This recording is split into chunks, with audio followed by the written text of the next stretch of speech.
Hello guys, welcome to Smita edu. Current shorthand dictation में आप सभी का स्वागत है।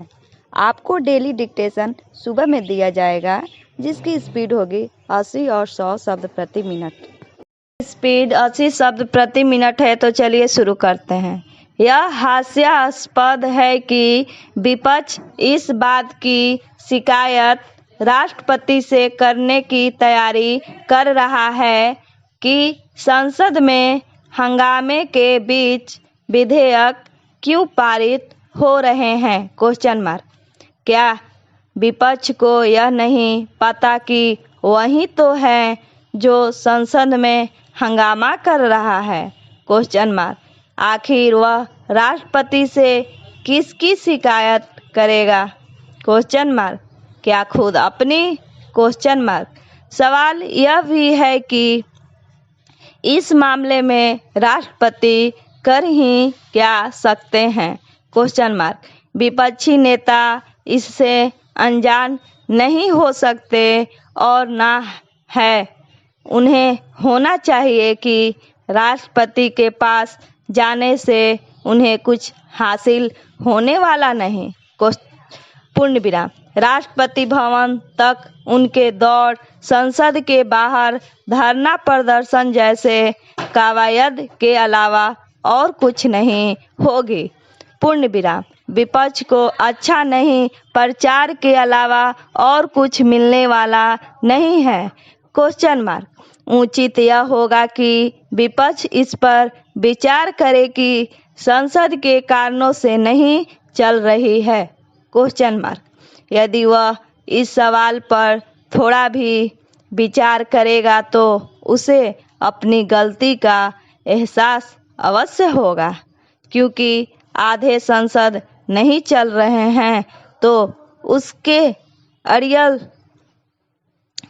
रवैया के कारण उसे यह आभास होना चाहिए कि वह जिस तरह से जासूसी मामले का तुल दे रहा है वह बहुत ही कमजोर बुनियाद पर टिका है।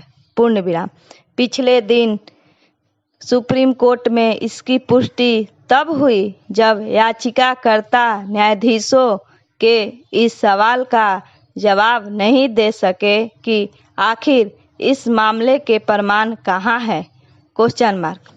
Paragraph change. समझना कठिन है कि विपक्ष क्यों नहीं देख पा रहा है। वह इन ज्वलंत मसले पर भी चर्चा कर पाने में नाकाम है, जिन्हें वह राष्ट्रीय महत्व का मुद्दा बताता रहा है और जिन्हें संसद में उठाने की जोर जोर से घोषणा भी करता रहा है। इससे इनकार नहीं कि पेट्रोलियम पदार्थों के मूल्य में वृद्धि, किसान संगठनों के आंदोलन और कोरोना के उपस्थिति पर संसद में चर्चा होना चाहिए।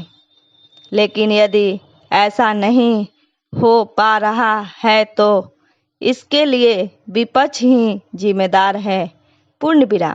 विपक्ष की साहित्य का तो कोई मूल्य महत्व ही नहीं कि हंगामे के बीच विधेयक क्यों पारित हो रहे हैं। क्या वह यह चाहता है कि उसकी तरह सरकार भी अपने दायित्व को भूल जाए? संसद चल रही है तो जरूरी विधेयक पेश और पारित कराना सरकार की जिम्मेदारी है। इस जिम्मेदारी की अनदेखी करने का मतलब है देश के लिए आवश्यक कामों को रोक देना।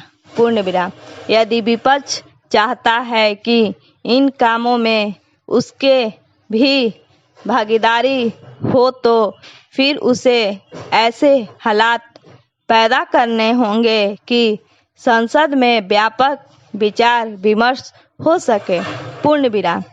क्या अजीब नहीं कि वह ऐसे हालात भी नहीं पैदा होने दे पा रहा है और विधेयकों के पारित होने पर आपत्ति भी जता रहा है? डिक्टेशन का PDF डिस्क्रिप्शन में मौजूद है, वहां आप देख सकते हैं। अगर मेरी वीडियो पसंद आए तो लाइक करें, सब्सक्राइब करें और बेल आइकन दबाना ना भूलें। धन्यवाद।